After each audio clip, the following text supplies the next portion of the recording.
partners.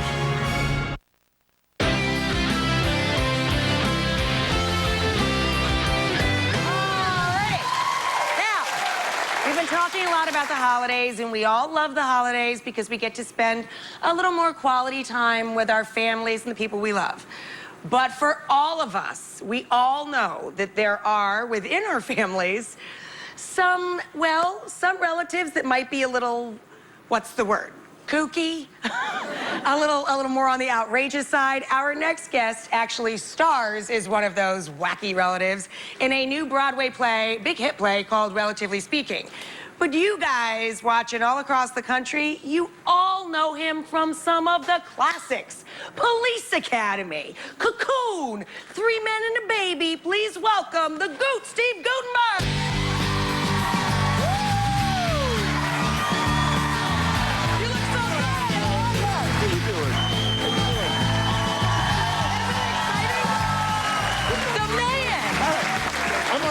I was telling everybody backstage that they're backstage and I'm going on stage. You know, so this is like, it all has to be about me. I'm going on stage. It should all be about you. I'm on stage. The amount of quality entertainment you have given to all of us. Yes. For decades? Yes. It should all be about you. But wait, how about the bad movies? There were some good movies, but what about the bad movies? We didn't. You love those too? You love the bad movies? Yeah.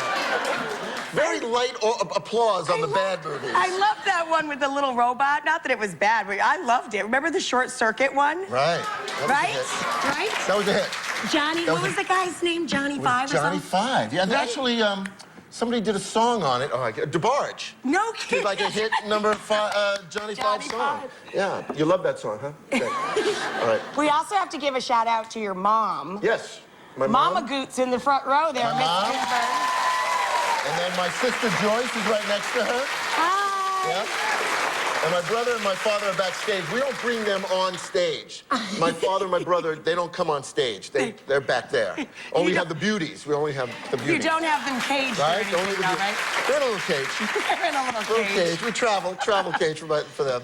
What are you guys going to be doing this holiday season? What are your big holiday plans? I think the big holiday plans are we're going to see what sweater my father wears. My father actually backstage has a reindeer sweater. So every year he comes out with another sweater. Ma, will it be a light-up sweater this year?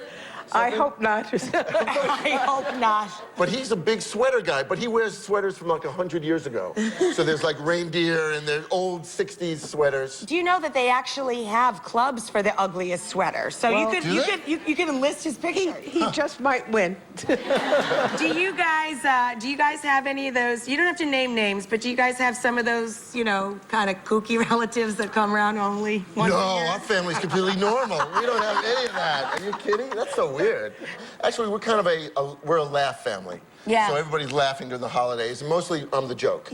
So I'm like the lowest on the totem pole. No, but you know, you're a self-deprecating guy, right? You know. Well, I try to build myself up because there's a lot of self-deprecation going on. Actually, not self-deprecation, it's from the outside. So I try to build myself up all the time. You know what our family, the trick in our family is? We're really, really loud, and we'll be like all screaming at each other because you're all, there's too many of you in one small space together. But then 5 seconds later, you're laughing and hugging and drinking champagne. And, well, I think the nice part of the holidays, and we actually had Thanksgiving at my apartment, is if everybody is together. You know, the homes are so big now. That's that, right. Like the kids go downstairs, someone goes upstairs, but it's so nice for everybody to sort of be in one room. Yeah. And after a while, it's sort of, people go, oh, it's a little tight in here, but all of a sudden, it's a nice family thing for everybody to be together. It is. I think Garth Brooks wrote a song about that. Yeah. I forgot what it is, about having a small house. And the great thing about having a small house is you're always... bringing people together. Yeah, you're always together. So, relatively speaking... And Garth Brooks is a big fan of mine. I love Garth Brooks. He's a big fan. We're a big fan of his. Well, he's a big fan Everybody's a fan of Guttenberg. I mean, who isn't a fan of Steve Guttenberg? I was at someone's wedding, and I saw Garth, and I walked up to him. I was so excited. And he was excited to meet me, too. He's like, Guttenberg! I know. He's like, Steve Guttenberg. I'm like, oh, my God, Garth Brooks. Just started fainting. That's sweet. You have a little crush on him. I That's do. adorable. I have a little man crush on Garth Brooks. You know, this play got a lot of buzz because it's actually 3 one-act plays in one, relatively speaking, and a lot of people come to New York this time of year to see theater. It's a fabulous choice because you're really getting a 3 for 1.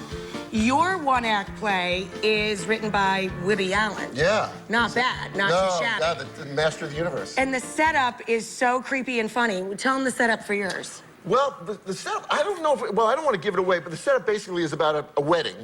An unusual wedding. An unusual wedding, and it goes a little awry. Someone's marrying somebody else that shouldn't be married. And if you guys know Woody Allen's work, yeah, and hopefully you guys will come to the show, but he's just a brilliant guy at misdirection, at taking a situation That's that you right. think is one way, and then all of a sudden it's another way.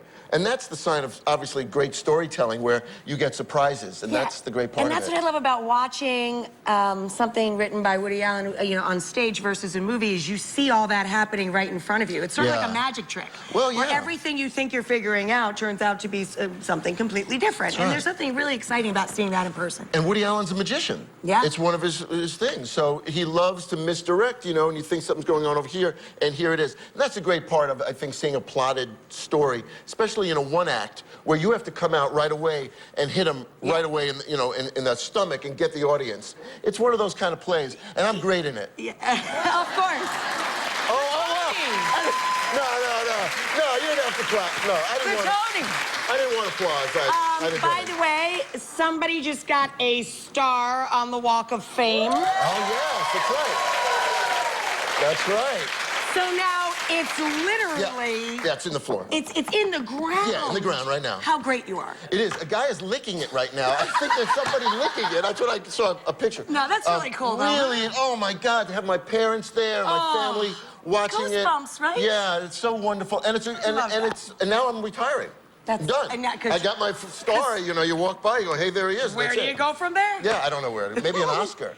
Maybe for this play, I'll get an Oscar. Can I get an Oscar for I think they actually call those Tonys. Right? For the play. Oh, it's Tony? I think they actually call those Tonys. Oh, it's called a Tony. He's Oscar's cousin, Tony. I would like it. Well, I'm going to get an Oscar for it. But you might get an Oscar for a sequel to Three Men and what would she be, like a bride now? That's right. 3 Men and Old Lady. Yeah, because... 3 Men and Old Lady. 3 Men and Old Lady. Well, no, in all seriousness, when Tom Selleck was here last, he was saying that there actually is a script. Wait a minute.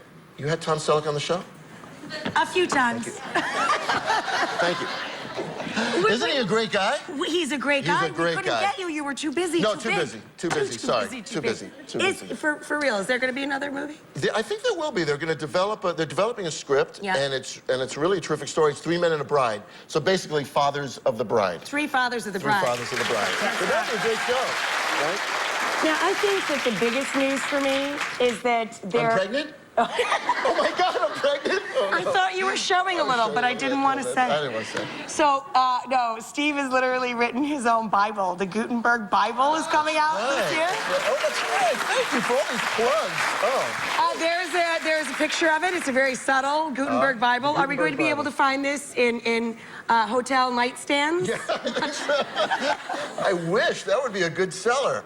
Can you give us a commandment from your Bible? Yes. Actually, don't listen to rules. The book is basically 10 years from when I was 17 to 27, my adventures in Hollywood. Oh, my God. You can remember? Oh, man. Well, I kept diaries. Oh, that's great. I kept the greatest diary when I was a little... I was a little kid. I was 17, 18. And I would write, like, oh, I went on the Rachael show, and she had a silver ring on her middle finger. Wow.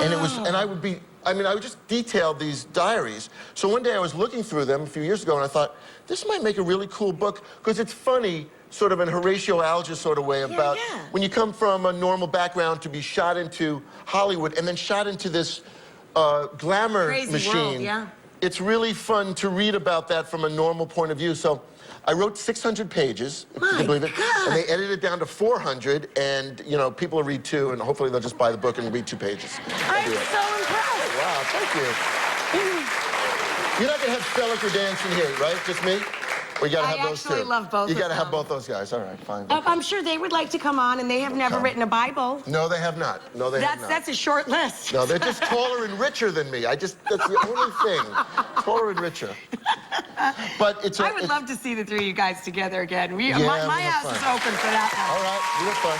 So, Steve, again, is currently starring in Relatively Speaking on Broadway. It is a phenomenal show, and I think it's hilarious. That one act is a big one. It's a goodie. And a great supporting cast, too. Support the theater in New York if you come to town. Get out and see a play, see a couple of shows. Travis check it out, we're going to link to it from our website, so you can even get all hooked up to buy tickets right online.